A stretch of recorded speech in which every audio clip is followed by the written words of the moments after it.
Mwanamke anasimama kama nguzo ya familia, jamii na taifa. Mwanamke ni tumaini.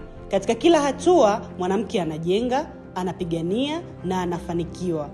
Wanawake sio viumbe dhaifu, bali ni watu imara na wenye nguvu kama walivyo wanadamu wengine. Na pengine wanawake wana nguvu zaidi.